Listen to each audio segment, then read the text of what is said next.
let me just say, Hall of Famer, Dick Vermeil, outstanding coach in the National Football League for so many years. And Dick, first of all, welcome back on the program. I know that Bill Bergey was a great player under your tutelage in Philadelphia. We certainly all wish him the best tonight. We've dedicated the show to him this evening. Well, great. Yeah, he's a special man in my life. Roger? Well, it's just a shame, his health situation, Coach. And but we're all happy. Roy, did you want to ask the coach anything while you're still with us?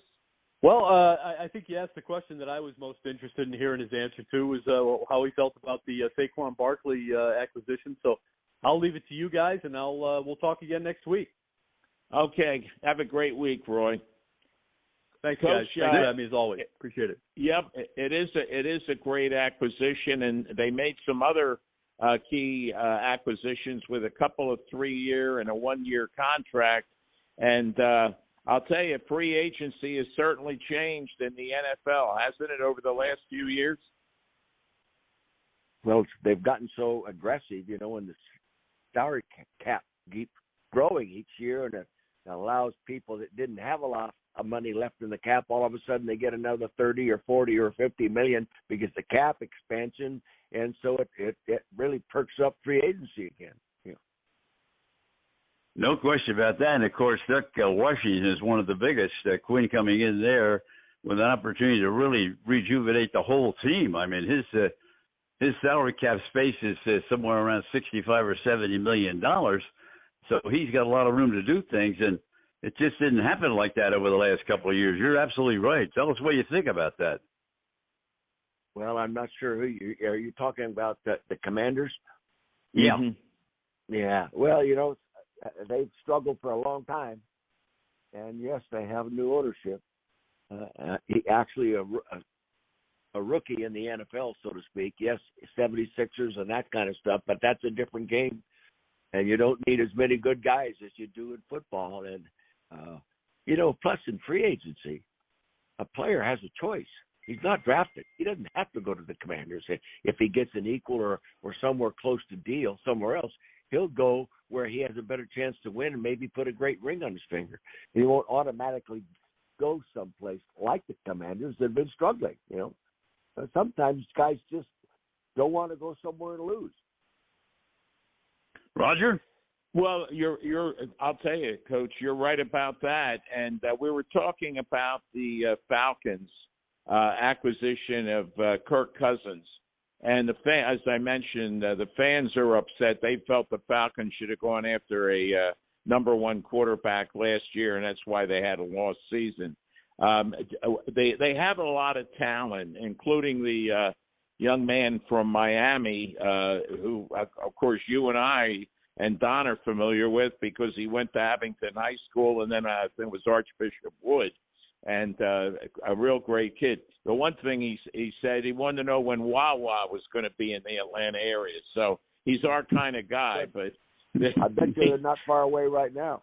Yeah, you're right. You're exactly right. They're really moving. But what do you think about Cousins? You think that can make a big difference in the Falcons since they do have a good cadre of receivers? Yeah, my attitude about him: if he can't do it, then it can't be done. There you go. This guy, he can play, and I've seen him play when he was at the Commanders, then the Redskins, and I liked him then. But all quarterbacks, the great ones and the average ones, they're always better when they're surrounded by a support staff equal in talent at their position that will allow the quarterback to be as good as he has the ability to be. And I think this is going to happen with this guy. If Atlanta's talent is supposed to be very good, I don't follow them that closely. If they're that good, then he'll be a difference maker.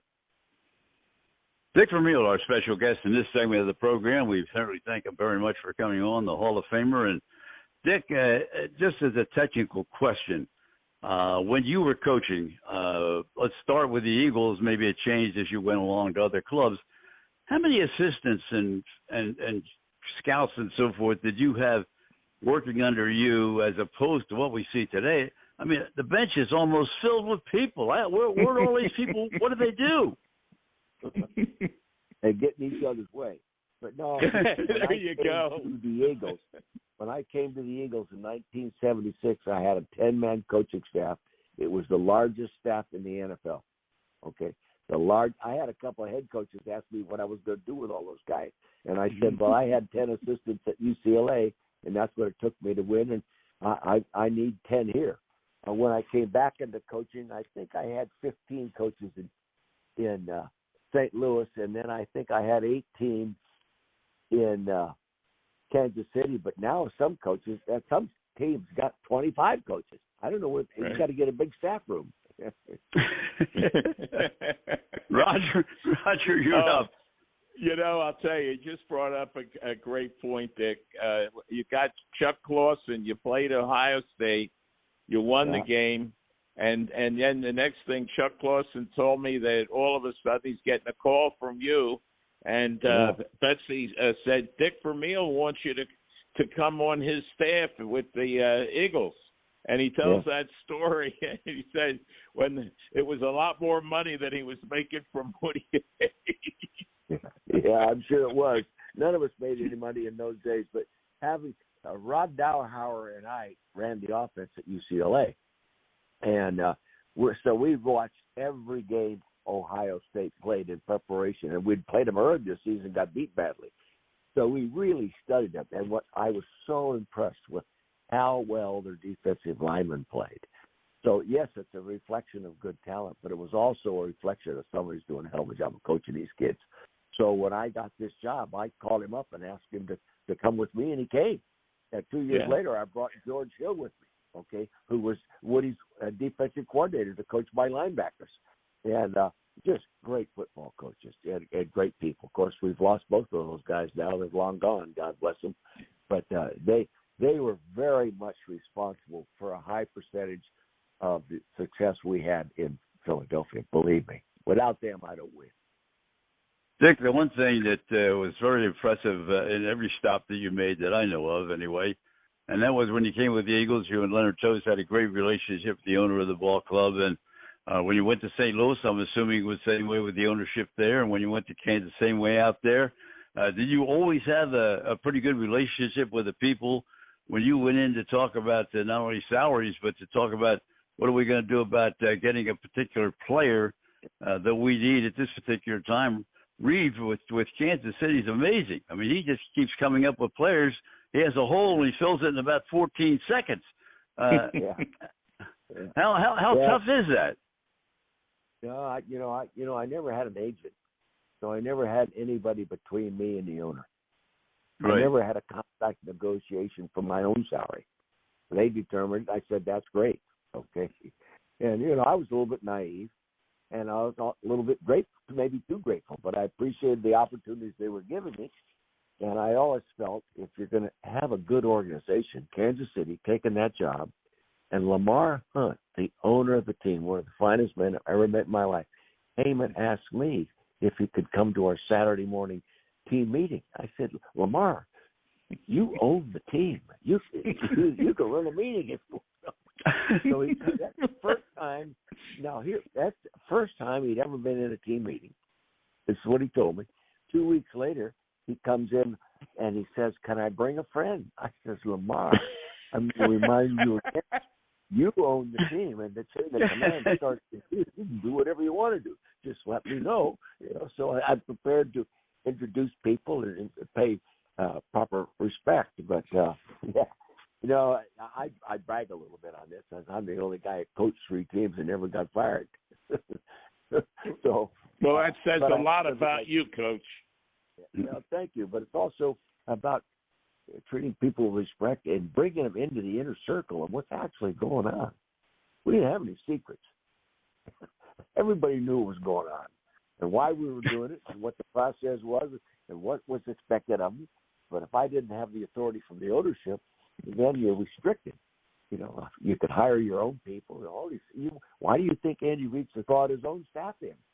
I mean, he brought in the general manager he wanted to work with because he trained him himself. So it makes a big difference. It really does. Roger?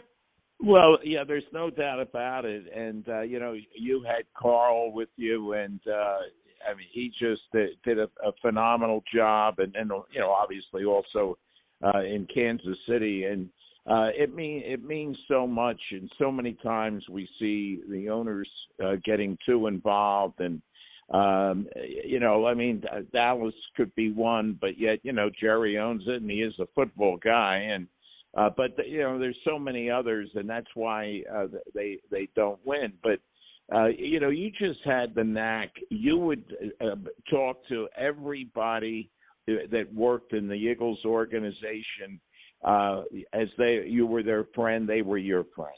And I think that's the key. And so many, like Chip Kelly's, that was one of the criticisms that he felt that, he gave the impression he was aloof from like the guard at the door, if you know what I mean. Yeah. Well, I don't know.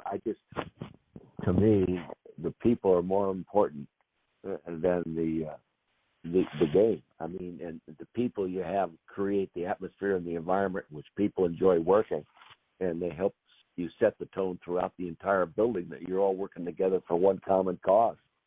Heck, next week I'm having dinner with my video guy, Mike Doherty, from the Eagles, and George great Simon, guy, who was the secretary there from '76 on. Okay, you develop these great relationships in that atmosphere, and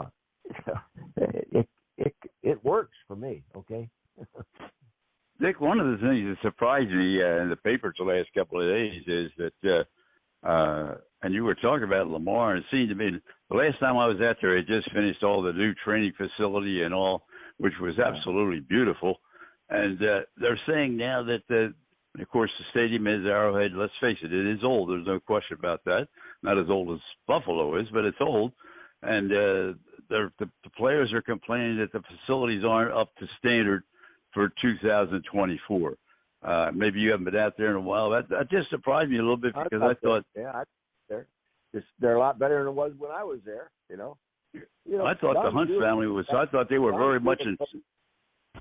I thought they were very much in equipment. Guys, yeah. All right. Let me finish what I was going to say. I said Don Shula coached the Miami Dolphins to the only undefeated football team with football, and his facilities were absolutely terrible. Okay.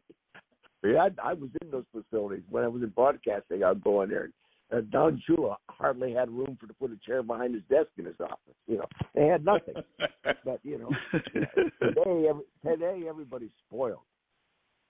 And it's a totally different environment. Totally. Go to some college campuses and see the facilities they have today. Oh my gosh, it's unbelievable.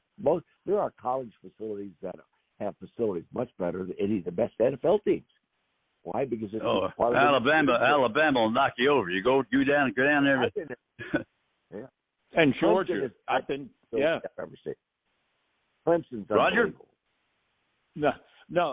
Go ahead, Coach, because you're exactly right. My daughter and son-in-law went to Bucknell, and I was by there a few months ago, and I could not believe the construction that's underway to get the facilities up so that they can draw better players. And, and there you're talking about basically a Division I AA, team. Yeah. And it's just, you're exactly right. And, I thought what's funny, there's a young man. Well, first of all, I was shocked that Penn has, I believe I counted 13 Georgia players on that squad.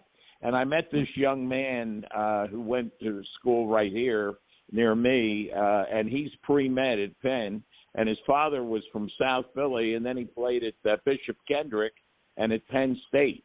And he told me that the dorm for the freshmen at Penn is not near Franklin Field.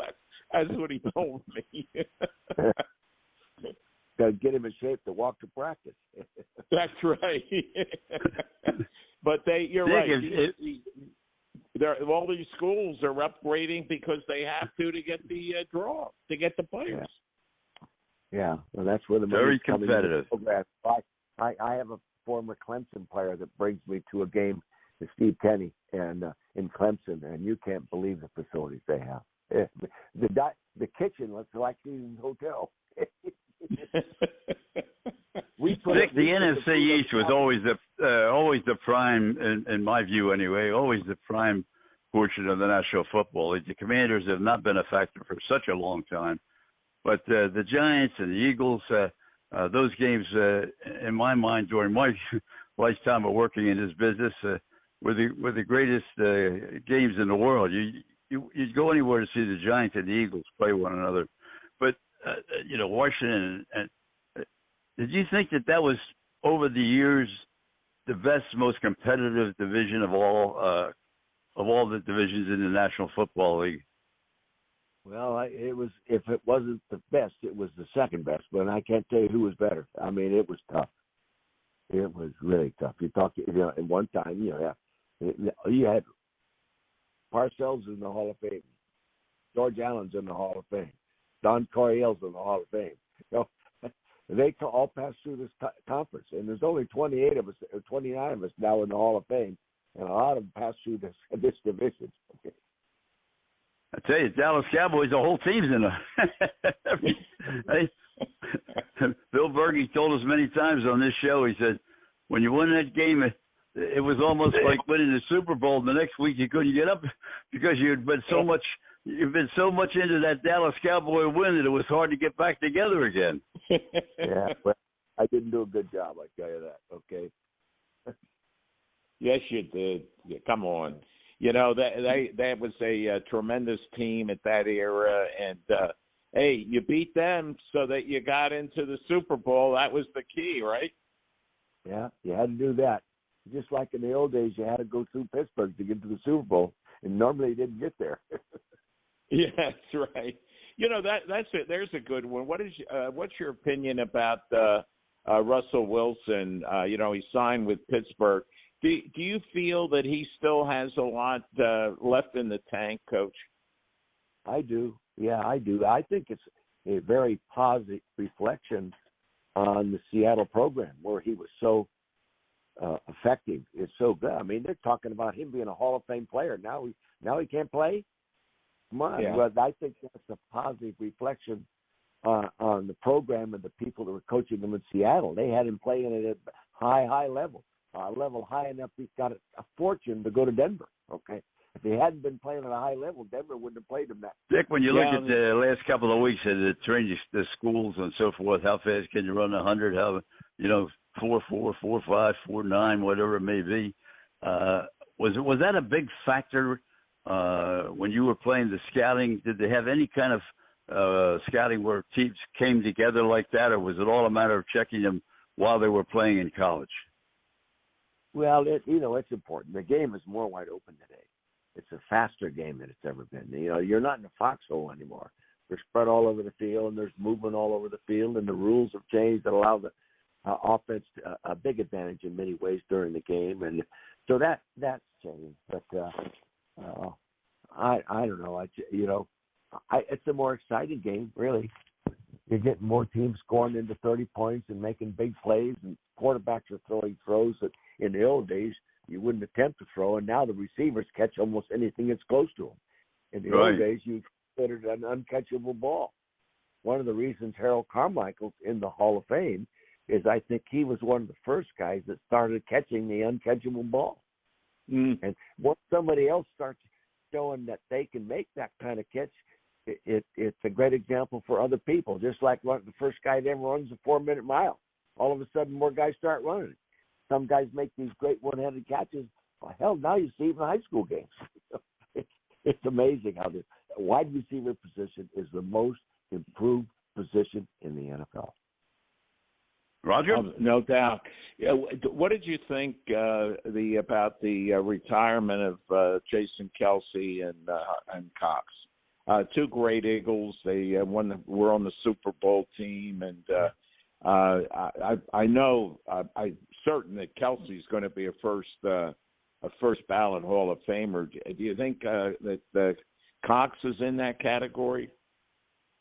Well, he's close. Okay, he's not Reggie White. He's not Lawrence Taylor. Okay, he's not maybe the Deacon Jones or these kind of guys. but he's a damn fun player. And especially the last 2 years, he played better than he did 3 years ago. And but Kelsey, someone will play his position, but they won't replace him. Okay, because I think he's a magnetic force to a team attitude, and he's a tremendous example of what the old-fashioned pro football player was really like. You know.